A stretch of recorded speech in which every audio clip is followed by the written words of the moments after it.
Hello student.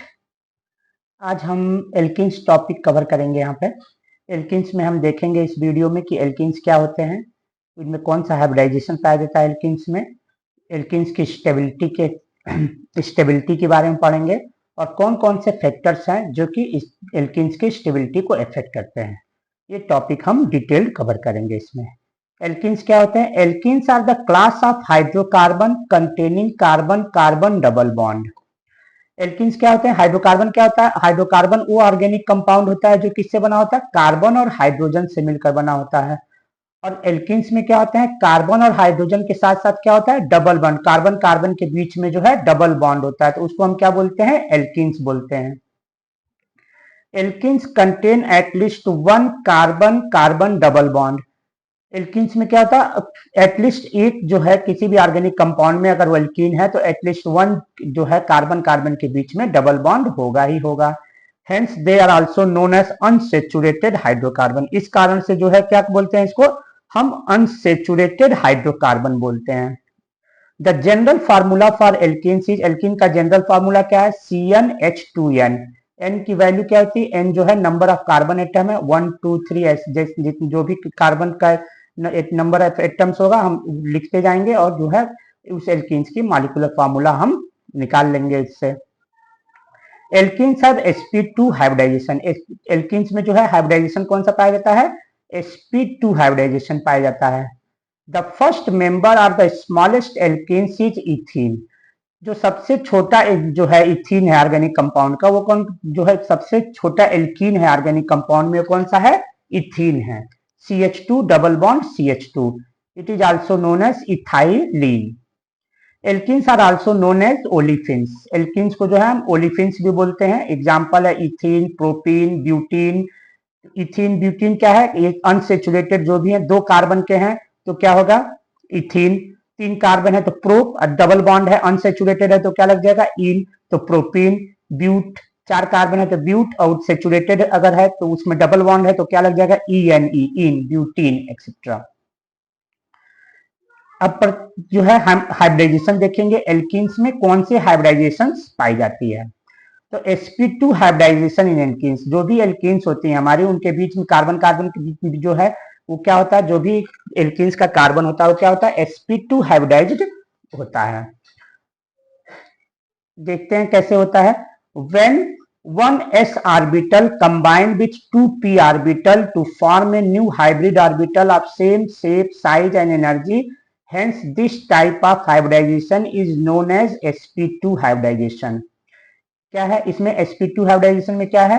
when 1s, इसका एक s और इसका दो p, ये देखिए 1s ये एक s ऑर्बिटल ये है, जो है p का ये दो ऑर्बिटल जो है आपस में मिलकर क्या बनाएंगे?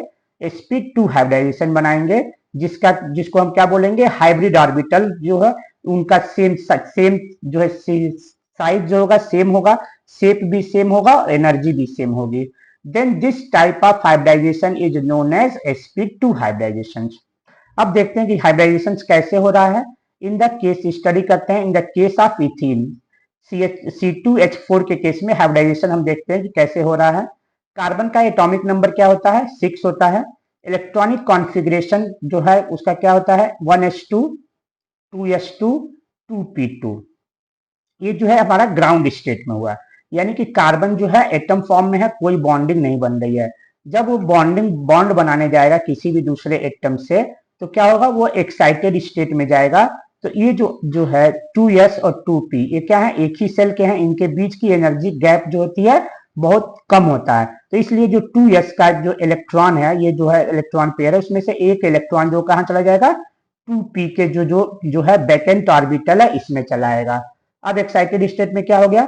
1s का तो इलेक्ट्रॉन पेयर इलेक्ट्रॉन है, 2s में जो है एक इलेक्ट्रॉन है और 2p में जो है तीनों ऑर्बिटल्स में क्या है? एक एक ऑर्बिटल्स हैं। अब जब बॉन्ड बन रहा है यहाँ पे देखिए C2H4, यानी कार्बन कार्बन के बीच में बॉन्ड बन रहा है और दो कार्बन है और 4 हाइड्रोजन जो है इससे जुड़ रहे हैं। तब हाइब्रिडाइजेशन स्टेट में क्या होगा? दो यहाँ पे हमारा क्या है? 1 2 3 4 ऑर्बिटल्स हमारे खाली हैं, तो 4 बॉन्ड, यानी कि एक कार्बन में जो है 4 बॉन्ड बनना चाहिए, लेकिन हमारा बन कितना रहा है? दो ही बॉन्ड बन रहा है। कैसे? देखिए 3 बॉन्ड बन रहा है। देखिए ये क्या है? इथीन, इथीन है कार्बन कार्बन के बीच, यहाँ पे 2 हाइड्रोजन इस कार्बन से जुड़ा है, 2 हाइड्रोजन इस कार्बन से जुड़ा है, 2 हाइड्रोजन इस कार्बन से जुड़ा है और 2 हाइड्रोजन इस कार्बन से जुड़ा है। तो एक कार्बन जो है कितना बॉन्ड बना रहा है टोटल? 1 2 और एक कार्बन से ये जुड़ा हुआ है 3 बॉन्ड बना रहा है। जबकि यहाँ पे कितने हैं ऑर्बिटल्स? 1 2 3 4, 4 ऑर्बिटल्स हैं। इसका मतलब क्या होगा कि एक ऑर्बिटल हमारा जो है वैकेंट रहेगा, यानी एक हाइड्रोजन ये आकर शेयरिंग कर लिया, एक ये हाइड्रोजन आकर शेयर कर लेगा और ये कार्बन कार्बन के बीच में बनेगा, और एक हाइड्रोजन एक जो ऑर्बिटल पी का है वो क्या हो जाएगा? वो वैकेंट रहेगा। तो ये जो शेयर करने वाले जो आपस में बॉन्ड बना रहे हैं ये क्या हो जाएंगे? इनके बीच इंटरमिक्सिंग हो जाएगी। तो एक यस का और 2 पी का ऑर्बिटल जो है आपस में मिलकर क्या बना लेंगे? हाइब्रिडाइज्ड ऑर्बिटल बनाएंगे, जिसको हम क्या बोलेंगे? यस का यस भी है इसमें और 2 पी है, तो ये तीनों क्या हो जाएंगे? sp2 हाइब्रिडाइज्ड हो जाएंगे। तो ए बी sp2 होगा, ए बी sp2 sp2, यानी 3 sp2 हाइब्रिडाइज्ड ऑर्बिटल इसमें यहाँ पे हो जाएंगे। और यहाँ पे देखिए एक कार्बन जो है एक ऑर्बिटल ये हो गया, एक ऑर्बिटल ये हो गया, एक ऑर्बिटल ये हो गया, ये ऑर्बिटल ये जो है कार्बन दूसरे एडजेसेंट कार्बन से जुड़ जाएगा, एक हाइड्रोजन से ये जुड़ जाएगा, एक हाइड्रोजन से ये जुड़ जाएगा। ये एक कार्बन का दिखा रहा है। और ये जो है एक ऑर्बिटल जो होगा वो क्या होगा? अनहाइब्रिडाइज्ड ऑर्बिटल होगा, यानी ये हाइब्रिडाइजेशन में पार्ट नहीं लेगा। ये जो है सिंपल ब्रैकेट जो है, जो सिंगल इलेक्ट्रॉन इस ऑर्बिटल में होगा, ये हाइब्रिडाइज्ड नहीं होगा, ये इससे अलग होगा। तो ये देखिए इसको हमने कैसे शो किया, ये पी ऑर्बिटल है, ये अनहाइब्रिडाइज्ड पी ऑर्बिटल है। तो पी ऑर्बिटल हमारा क्या शेप होता है? डंबल शेप का होता है। तो ये देखिए ये डंबल शेप है। तो इसमें क्या हो जाएगा? 3 sp2 हाइब्रिडाइज्ड, 1 2 3, एक sp2 एक sp2 एक sp2, तो 3 sp2 हाइब्रिडाइज्ड प्लस 1 ये जो है p अनहाइब्रिडाइज्ड ऑर्बिटल हमारा ये है। तो ये एक कार्बन का है। तो सेम कार्बन जो इससे ये जुड़ा हुआ है सेम इसमें भी होगा यही चीज कि 3 जो है sp2 हाइब्रिडाइज्ड ऑर्बिटल होंगे और एक जो है p अनहाइब्रिडाइज्ड ऑर्बिटल होगा। तो यहाँ देखिए कैसे बॉन्ड बन रहा है, एक कार्बन ये हो गया, एक कार्बन ये हो गया, 3 हाइब्रिडाइज्ड ऑर्बिटल थे, तो sp2 sp2 sp2, तो एक जो है एक यहाँ से देखिए एक कार्बन यहाँ पे देखिए एक कार्बन ये है, इससे 3 ऑर्बिटल हाइब्रिडाइज्ड ऑर्बिटल थे, एक हाइड्रोजन से शेयरिंग कर कर सिग्मा बॉन्ड बना लिया, एक इस सेकेंड हाइड्रोजन से बना लिया, और एक जो था वो क्या किया? कार्बन से शेयरिंग कर कर सिग्मा बॉन्ड बना लिया। सेम चीज इस कार्बन के साथ भी हो रहा है, इसके भी जो है एक हाइड्रोजन से शेयरिंग कर कर बना लिया, एक इस हाइड्रोजन से एक कार्बन से, यानी तीनों हाइब्रिडाइज्ड ऑर्बिटल जो है सिग्मा बॉन्ड में ये सिग्मा बॉन्ड बना लिए एक दूसरे से। और एक जो है अनहाइब्रिडाइज्ड ऑर्बिटल था इस कार्बन पे और इस कार्बन पे, ये क्या करेगा? ये देखिए पी ऑर्बिटल, एक कार्बन का अनहाइब्रिडाइज्ड, इस पे भी क्या है? पी ऑर्बिटल है डंबल शेप का, एक जो है ये पूरा एक ही ऑर्बिटल है जो कि पी ऑर्बिटल है, जिसको हम डंबल शेप में दिखा रहे हैं। ये क्या करेंगे? लेटरल ओवरलैपिंग, यानी इस साइड से भी और लेटरल ओवरलैपिंग होगा और ऊपर से और नीचे से दोनों साइड से ओवर लेटरल ओवरलैपिंग के थ्रू ये क्या बना लेंगे? पाई बॉन्ड बना लेंगे। तो ऊपर ओवरलैपिंग होगा तो हाफ पाई बॉन्ड बनेगा और नीचे ओवरलैपिंग हो तो हाफ बॉन्ड, तो दोनों को मिलाकर क्या हो जाएगा? एक फुल जो है ये पाई बॉन्ड हमारा बन गया। अब देखिए पाई बॉन्ड क्या होता है? सिग्मा बॉन्ड से बीकर बॉन्ड होता है। क्यों? क्योंकि इसकी दूरी जो है कहाँ पाई, देख सिग्मा बॉन्ड क्या है? एक कार्बन ये है, एक कार्बन ये है, इसका न्यूक्लियस यहाँ होगा, ये न्यूक्लियस यहाँ होगा, तो इन दोनों को न्यूक्लियस क्या करेंगे? ये जो इलेक्ट्रॉन है आपस में शेयर्ड इलेक्ट्रॉन है, इनको क्या करेगा? अपनी तरफ अट्रैक्ट करेगा दोनों का न्यूक्लियस, जिससे क्या होंगे? ये जो है आप जो है आपस में जो इलेक्ट्रॉन जो है अट्रैक्ट होंगे और स्ट्रॉन्गर बॉन्ड होगा। जबकि इसका इलेक्ट्रॉन जो क्या है तो अनपेयर्ड इलेक्ट्रॉन है, वो जो है इस न्यूक्लियस से दूर है, इसलिए क्या है? ये ज्यादा अट्रैक्ट नहीं होगा। और दूसरी चीज क्या है कि हम जो अगर केवल सिग्मा बॉन्ड को इस तरह से लेकर हम रोटेट करते हैं तो ये अपने एक्सिस पे रोटेट हो जाता है, लेकिन अगर हम इस तरह से रोटेट करते हैं इसको तो क्या होगा? ऊपर से जो है ये पाई बॉन्ड ब्रेक हो जाएगा, क्योंकि दोनों साइड पाई बॉन्ड है। तो जैसे हम रोटेट करेंगे बीच से जो है ये यहाँ से टूट जाएगा, ये यहाँ से टूट जाएगा, इसलिए जो है क्या होता है? पाई बॉन्ड जो होता है सिग्मा बॉन्ड से बीकर बॉन्ड होता है। और इन जो है ये ऑर्बिटल्स अपने आप को ऐसे एडजस्ट करेंगे sp2 हाइब्रिडाइज्ड ऑर्बिटल कि एक ऑर्बिटल जो है के और दूसरे ऑर्बिटल्स के बीच में क्या होगा? एंगल इनके और इनके बीच में 120 डिग्री का एंगल होगा। देखिए एक ऑर्बिटल ये है, एक ऑर्बिटल ये है, तो ये और एक ऑर्बिटल ये है, तो इनके इनके बीच में 120, इनके इनके बीच में, यानी कि इनका एडजस्टमेंट ऐसा होगा कि हर ऑर्बिटल के बीच में 120 का डिस्टेंस होगा। अब डिटेल देखते हैं। All the three hybridized orbital remain in one plane and make an angle of 120 with each other. सभी जो तीनों हाइब्रिडाइज ऑर्बिटल होंगे एक प्लेन में होंगे और वे एक दूसरे के 120 डिग्री पे होंगे। Each the hybrid orbital formed है, जो भी तीनों हाइब्रिड ऑर्बिटल ये बन रहे हैं 1 2 3, इसमें क्या है एस ऑर्बिटल भी मिला है और पी ऑर्बिटल में मिला। तो एक एस ऑर्बिटल है और 2 पी ऑर्बिटल, तो क्या हो गया 3 ऑर्बिटल बन रहे हैं। तो इसमें एस का कैरेक्टर कितना हो जाएगा 33.3 और पी का जो होगा वो कितना हो जाएगा 66.66% पी कैरेक्टर होगा। sp2 hybrid orbital form 3 sigma bond. देखिए 3 सिग्मा बॉन्ड बना रहा था, एक इस हाइड्रोजन से, एक इस हाइड्रोजन से, एक कार्बन कार्बन के बीच में 3 सिग्मा बॉन्ड बन रहे हैं। 2 with hydrogen atom and 1 with adjacent carbon atom. ये क्या है, 2 जो है हाइड्रोजन से बन रहा था और एक जो है क्या है एक एडजेसेंट कार्बन से बन रहा है sigma bond. And the 2 partially field unhybridised P orbital थे, यानी कि जो अनहाइब्रिडाइज्ड पी ऑर्बिटल था जिसमें क्या था सिंगल इलेक्ट्रॉन था, वो क्या दोनों वो क्या करेंगे, वो जो है the 2 partially field unhybridised P orbital of 2 carbon atom, दोनों कार्बन पे एक एक अनहाइब्रिडाइज्ड पी ऑर्बिटल थे, इस कार्बन पे इस कार्बन पे, ये क्या करेंगे साइड वाइज लेटरल ओवरलैपिंग के थ्रू जो है लेटरली ओवरलैप कर रहे हैं। देखिए इधर से ये ओवरलैप कर रहा है, इधर से ये ओवरलैप कर ये क्या कर लेंगे पाई बॉन्ड बना लेंगे आपस में। अब जो सिग्मा बॉन्ड बन रहा है कार्बन और हाइड्रोजन के बीच में या कार्बन कार्बन के बीच में, इसकी दूरी कितनी होती है 109 पिकोमीटर होता है, जबकि कार्बन और कार्बन के बीच में जो पाई बॉन्ड बनता है इनकी दूरी जो है बॉन्ड लेंथ कितना होता है 134 पिकोमीटर होता है। तो इससे भी हमारा क्या हो गया कार्बन और हाइड्रोजन जो है पास में है, तो क्या होगा इनके बीच में स्ट्रॉन्गर बॉन्ड होगा, जबकि जो पाई बॉन्ड बन रहा है उसकी दूरी क्या है बॉन्ड लेंथ जो है बड़ी है 134 पिकोमीटर है, तो इसलिए ये जो है आसानी से टूट जाता है या वीकर बॉन्ड होता है। अब देखते हैं स्टेबिलिटी ऑफ एल्कीन्स। एल्कीन्स की स्टेबिलिटी कैसे डिटरमाइन करते हैं, कौन से कहेंगे कि कौन सा एल्कीन स्टेबल है ज्यादा, कौन सा कम स्टेबल है, ये कैसे देखते हैं, देखते हैं इसको हम। Stability of alkenes can be determined by comparing their heat of hydrogenation. हम एल्कीन्स की जो है स्टेबिलिटी कैसे डिटरमाइन करते हैं, हम हीट ऑफ एक एल्कीन की दूसरी एल्कीन से हीट ऑफ हाइड्रोजिनेशन को कंपेयर करते हैं। The lower the heat of hydrogenation indicate the more stable alkene. जिसका जो है हीट ऑफ हाइड्रोजिनेशन जितना कम होगा उसकी स्टेबिलिटी जो होगी उतनी ज्यादा होगी। Heat of hydrogenation, heat of hydrogenation क्या है डेल्टा एच जो है हमेशा हम निगेटिव लेते हैं, अभी बताएंगे क्यों आगे। Of N alkene is the standard enthalpy of catalytic hydrogenation of alkenes. Heat of hydrogenation क्या होता है वो निगेटिव एक्सोथर्मिक रिएक्शन होता है हीट ऑफ हाइड्रोजिनेशन। तो क्या होता है catalytic hydrogenation of alkenes is exothermic. Heat of hydrogenation क्या है, जब हम हाइड्रोजन को एल्कीन से ऐड करते हैं in presence of metal catalyst nickel या प्लेटिनम, तो इससे क्या होता है जो एनर्जी प्रोड्यूस होती है, ये जो है हाइड्रोजन इससे जुड़ता है तो सिग्मा बॉन्ड बन गया इसके बीच में इनके बीच में, तो क्या होता है जो एनर्जी प्रोड्यूस होती है उसको हम क्या बोलते हैं हीट ऑफ हाइड्रोजिनेशन। और जिस कंपाउंड का जिस ऑर्गेनिक कंपाउंड एल्कीन का जितना ज्यादा हीट ऑफ हाइड्रोजिनेशन होगा उसकी स्टेबिलिटी क्या होगी उतनी कम होगी।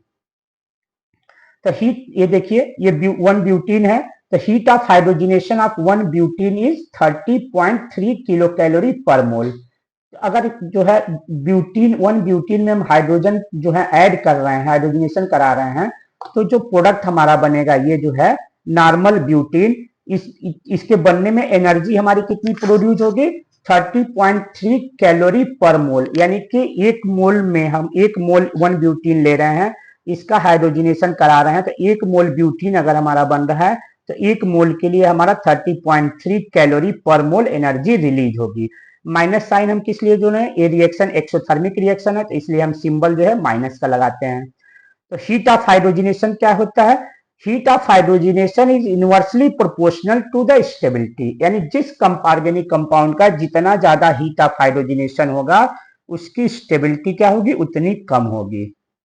हाइड्रोजनेशन ऑफ इथीन, अब इथीन का ले रहे हैं, इथीन में हम हाइड्रोजनेशन करा रहे हैं, liberate 32.5 kilo calorie per mole of heat energy.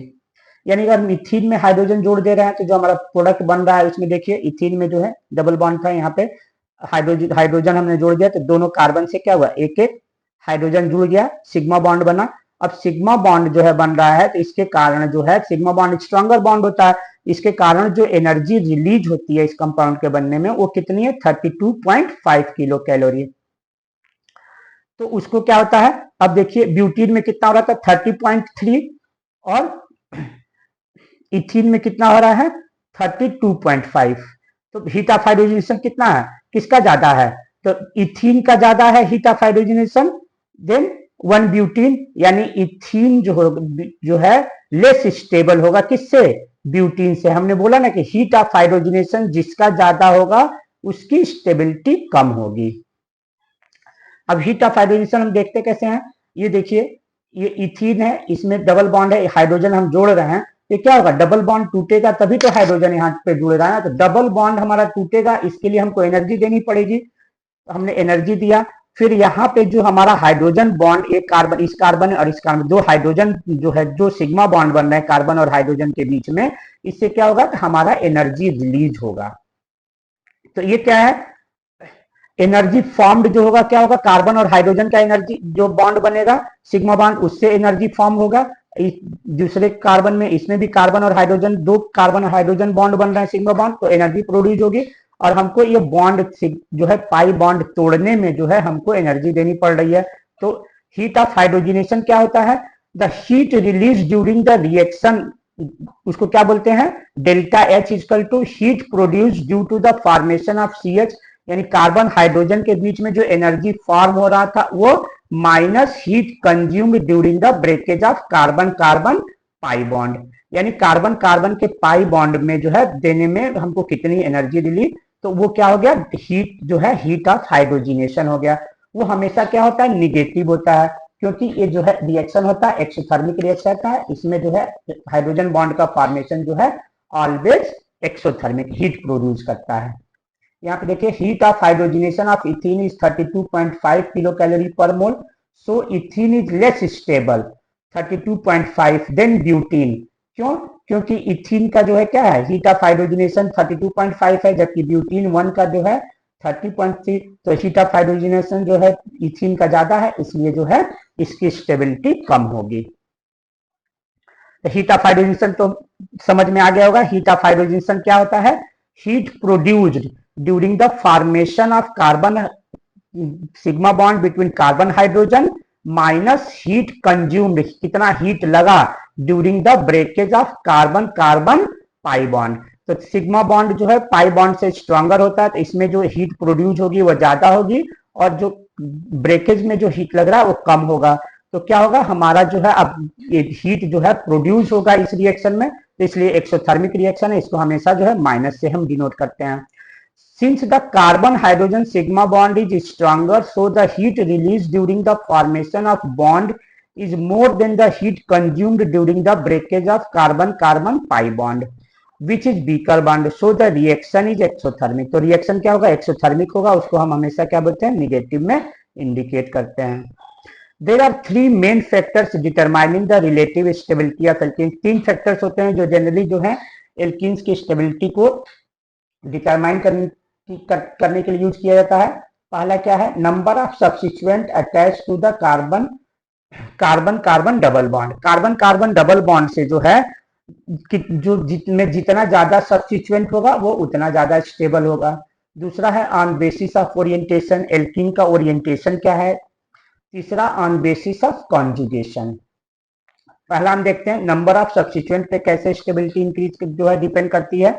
More the substituent, mainly alkyl group attached to the double bonded carbon, more is the stability of alkenes. यानी कार्बन कार्बन डबल बॉन्ड से, ये हमारा carbon carbon double bond है, देखिए अब इससे जितना ज्यादा एल्किल ग्रुप जुड़ा होगा, एल्किल ग्रुप, उसकी स्टेबिलिटी क्या होगी, उतनी ज्यादा होगी।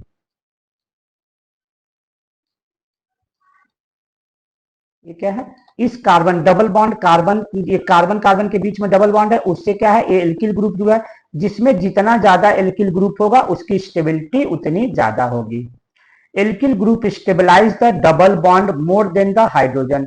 एल्किल बॉन्ड जो है हाइड्रोजन की तुलना में, अगर यहाँ हाइड्रोजन है, यहाँ एल्किल ग्रुप है, अगर दोनों को हाइड्रो जो है रिप्लेस कर देते हैं हाइड्रोजन से, तो इसकी स्टेबिलिटी कम हो जाएगी, क्योंकि जो है डबल जो है एल्किल ग्रुप जो है इस डबल बॉन्ड को मोर स्टेबलाइज करता है than hydrogen bond. Alkyl group stabilise the double bond, alkyl group जो है इस डबल बॉन्ड को ज्यादा स्टेबलाइज करता है more than the hydrogen due to hyperconjugation, hyperconjugation के कारण।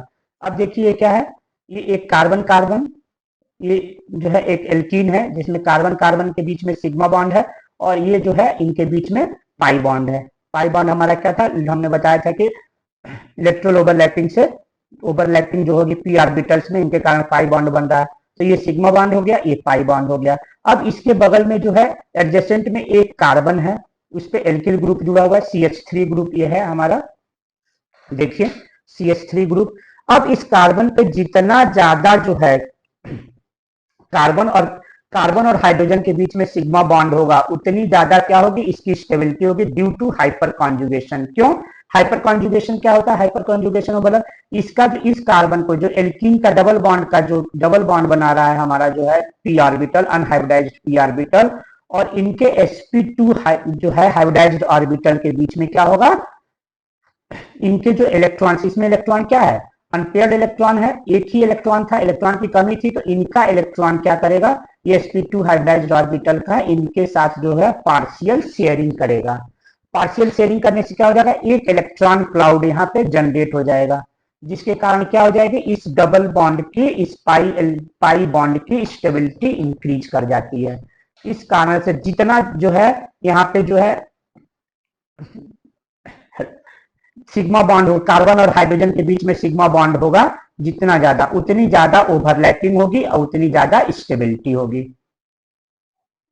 देखिए, it is a force that occur between, ये क्या है, it is the force that occur between the pi orbital of carbon atom in the double bond. ये जो था हमारा पाई ऑर्बिटल था डबल बॉन्ड के लिए, इसमें it is the force that occur between the pi orbital of the carbon atom in the double bond with the sigma orbital of the carbon atom in the substituted group।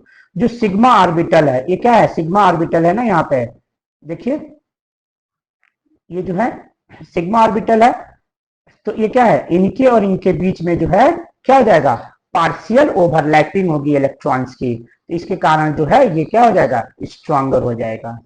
It is the force that occur between the pi orbital of the carbon atom in the double bond, जो double bond में जो हमारा unhybridised पाई orbital था उनके बीच में, with the sigma orbital, जो हमारा जो एडजेसेंट कार्बन जो है डबल बॉन्ड के बीच में, जो उनके बीच क्या था, इसके बीच हमारा sp3 हाइब्रिडाइज्ड, और ये क्या है, इसमें हमें इस कार्बन, इस पे जो है sp2 हाइब्रिडाइजेशन होगा, जबकि इस कार्बन पे ये क्या है, सिंगल बॉन्ड से जुड़ा हुआ है ना, तो ये क्या हो जाएगा, ये sp3 हाइब्रिडाइज्ड ऑर्बिटल होगा। ये कार्बन कार्बन के बीच में क्या है, सिग्मा बॉन्ड है, तो ये क्या है, सिग्मा ऑर्बिटल होगा ये, तो यही जो है इनके बीच में, and which the sigma orbital of the carbon atom in the substituted group. देखिए, ये कार्बन कार्बन के बीच में डबल बॉन्ड है, और इससे जुड़ा हुआ कार्बन क्या कहलाता है, ये अल्फा कार्बन कहलाता है, और ये जो हाइड्रोजन इससे जुड़ा हुआ है उसको क्या बोलते हैं, अल्फा हाइड्रोजन बोलते हैं। तो जिस कंपाउंड में जितना ज्यादा अल्फा हाइड्रोजन होगा, उसमें उतना ही हाइपर कॉन्जुगेशन ज्यादा होगा, और उसकी स्टेबिलिटी क्या होगी, उतनी ज्यादा होगी। यहाँ पे देखिए 1 2 3 4, चार जो है अल्फा कार्बन है, चारों से जो है तीन तीन जो है क्या है, अल्फा हाइड्रोजन जुड़ा हुआ है, 3 6 9 12, 3, ये देखिए 3 यहाँ पे है, 3 अल्फा, 6 3 9, और यहाँ 12, टोटल जो है कितने हैं, 12 हैं। अल्फा कार्बन कितने हैं यहाँ पे, टोटल 12 अल्फा कार्बन हो रहे हैं, अल्फा हाइड्रोजन। अल्फा कार्बन कितना है, 1 2 3 4, और सभी अल्फा कार्बन से अल्फा हाइड्रोजन जुड़े हुए हैं, तो 1 से 3, 3 6, 3 9 और 12, तो टोटल अल्फा हाइड्रोजन कितने हो जा रहे हैं? 12 हो जा रहे हैं। इस कंपाउंड में देखते हैं, इस कंपाउंड में कितना अल्फा कार्बन क्या है? 1 और 2, दो ही अल्फा कार्बन है। और इस अल्फा कार्बन से जो हाइड्रोजन जुड़ा हुआ है उसको क्या बोलेंगे? Alpha hydrogen. तो इससे 3 हाइड्रोजन और इसमें 3 हाइड्रोजन, यानी टोटल जो है 6 जो है अल्फा हाइड्रोजन है। तो इसमें हाइपर कॉन्जुगेशन 6 के कारण हो रहा है, जबकि इसमें हाइपर कॉन्जुगेशन कितना हो रहा है? 12 जो है अल्फा हाइड्रोजन है, इनके कारण हो रहा है। तो जिसमें as much as alpha hydrogen present there is more hyperconjugation, उसमें उतनी ज्यादा हाइपर कॉन्जुगेशन होगा, यानी कि जो पी ऑर्बिटल्स जो है अनहाइब्रिडाइज्ड पी ऑर्बिटल और जो इनका जो सिग्मा सिग्मा ऑर्बिटल है, इनके बीच क्या होगा? बॉन्ड की पार्शियल शेयरिंग होगी और उसकी स्टेबिलिटी उस डबल बॉन्ड की पाई बॉन्ड की जो है उतनी ज्यादा बढ़ जाएगी और उतना ज्यादा जो है कंपाउंड स्टेबल होगा। दूसरा देखते हैं orientation. Transform of alkene orientation, यानी किस प्रकार से जो है एटम्स का अरेंजमेंट है स्पेस में, इस पे भी जो है एल्कीन्स की स्टेबिलिटी डिपेंड करती है। Trans form of alkene are more stable than cis form because cis form of alkenes are destabilized by van der Waals strain, steric strain होता है। ये क्या है? सिस फॉर्म, इसको क्या बोलेंगे? सिस फॉर्म क्या है? क्योंकि CH3 और CH3 एक साइड पे है, हम इसको एक्सिस मान लेते हैं, अगर ये हमारा एक्सिस मान लेते हैं इसको, ये क्या है? ये इस साइड में CH3 इधर है, हाइड्रोजन हाइड्रोजन एक साइड में है, तो ये क्या हो गया? सिस फॉर्म हो गया। यहाँ पे क्या है? ये एक्सिस मान लेते हैं, तो CH3 क्या है? इधर है, इधर इसका CH3 इधर है, यानी दोनों क्या है? अपोजिट फॉर्म में, हाइड्रोजन इधर है इधर है, तो दोनों क्या है? एक दूसरे के अपोजिट है। तो इसमें क्या होगा? सिस एक ही साइड CH3 है, इनका क्या होगा? इनके बीच जो है स्टीयरिक इंड्रेंस होगा, इसकी भी साइज बड़ी है, इसकी भी साइज बड़ी है, तो एक दूसरे को क्या करेंगे? ये रिपेल करेंगे। देखिए, ये इसको इधर रिपेल करेगा और ये इसको इधर रिपेल करेगा, तो इसके रिपेल करने से क्या हो जाएगा? जो है स्टीयरिक हिंड्रेंस बढ़ जाता है, इसको हम क्या बोलते हैं? स्टीयरिक स्ट्रेन, यानी कि इनके बीच और इनके बीच स्ट्रेन बढ़ जाएगा, वंडर वाल्स स्ट्रेन बन जाता है, जिससे क्या होता है? ये डबल बॉन्ड जो है, ये पाई बॉन्ड जो है क्या होता है? और वीक हो जाता है। जबकि इनमें क्या है? स्टीयरिक जो है स्ट्रेन नहीं पाया जाता, ये दोनों अपोजिट साइड में है, तो इनके बीच जो है आपस में जो क्या है? स्ट्रेन नहीं पाया जा रहा है, दबाव नहीं पाया जा रहा है, एक दूसरे को रिपेल नहीं कर रहे हैं, तो इनकी जो है स्टेबिलिटी क्या होगी? ज्यादा होगी। ये देखिए, इसका डेल्टा एच कितना है? 28.6 है, और जो है सिस का और ट्रांस का कितना है? 27.6। तो हमने बताया था कि जिसका हीट ऑफ हाइड्रोजिनेशन जितना कम होगा उसकी स्टेबिलिटी उतनी ज्यादा होगी। तो ट्रांसफॉर्म की डेल्टा एच कितना है? 27.6 है, जबकि सिस फॉर्म का 28.6 है, तो हमारा जो है ट्रांसफॉर्म जो है मोर स्टेबल होगा सिस फॉर्म से। स्टीयरिक स्ट्रेन, स्टीयरिक स्ट्रेन क्या करता है? इनके इनके बीच स्टीयरिक स्ट्रेन है, यानी एक दूसरे को क्या कर रहे हैं? रिपेल कर रहे हैं, डिस्टॉर्ट करता है bond angle, creating less effective bond orbital overlap and destabilise the molecule. ये स्टीयरिक स्ट्रेन क्या करता है? इस बॉन्ड एंगल को क्या कर देता है? Stearic strain distort bond angle, bond angle जो इनके बीच में एंगल बन रहा था उसको क्या करता है? डिस्टॉर्ट कर देता है, यानी कि वेरिएट कर दे, वेरिएशन आ जाता है, and creating less effective bond orbital overlap, जिसके कारण क्या होता है? इनके बीच जो है ऑर्बिटल्स का ओवरलैपिंग जो होता ही थी, कार्बन का जो पाई, ये जो है पाई ऑर्बिटल और पाई अनहाइब्रिडाइज्ड पी ऑर्बिटल, और ये इसमें जो है अनहाइब्रिडाइज्ड पी ऑर्बिटल था, जिनके बीच में ओवरलैपिंग हो रही थी, क्या हो रही थी? वो प्रॉपर नहीं होगी और मॉलिक्यूल क्या होगा? डिस्टेबलाइज हो जाएगा। नेक्स्ट है हमारा कॉन्जुगेशन। कॉन्जुगेशन क्या होता है? Conjugated alkenes are more stable than isolated alkenes due to resonance double bond is more stabilized. Conjugated alkenes क्या होते हैं? Conjugated alkenes वो alkenes होती हैं जिनके की अल्टरनेट पे डबल बॉन्ड, जैसे एक कार्बन है, इनके बीच डबल बॉन्ड है, फिर एक कार्बन सिंगल बॉन्ड से जुड़ा है, फिर एक कार्बन जो है, यानी कि अल्टरनेट में जो है डबल बॉन्ड पाया जा रहा है, उसको क्या बोलते हैं हम? कॉन्जुगेशन। और आइसोलेटेड एल्कीन्स कौन सी हैं, जो कि क्या है, डबल बॉन्ड है, फिर सिंगल बॉन्ड है, सिंगल बॉन्ड है, डबल बॉन्ड, यानी कि इनके कॉन्जुगेट जो है अल्टरनेट पे डबल बॉन्ड नहीं पाया जा रहा है, तो इसको हम क्या बोलते हैं, आइसोलेटेड एल्कीन्स। तो जो ये कॉन्जुगेशन है, कॉन्जुगेशन के कारण जो है, यानी कि डबल बॉन्ड जो है अल्टरनेट पे पाया जाता है, इसके कारण क्या होता है, इनका जो पाई इलेक्ट्रॉन है, ये क्या होता है, रिजोनेंस में पार्ट लेता है, यानी कि जो है ये मूवमेंट होता है, डिलोकेलाइज्ड होता है एक कार्बन से दूसरी कार्बन पे, जिसके कारण क्या होता है, इसकी जो है, इस जो एल्कीन्स की जो है स्टेबिलिटी क्या होती है, बढ़ जाती है। तो कॉन्जुगेशन जो है, conjugated alkenes are more stable, ये जो कॉन्जुगेटेड एल्कीन्स है, क्योंकि इसके अल्टरनेट पे जो है क्या है, डबल बॉन्ड पाया जा रहा है, इसमें क्या है, रिजोनेंस हो रहा है, तो इसके कारण जो है इसकी स्टेबिलिटी जो है इससे ज्यादा होगी।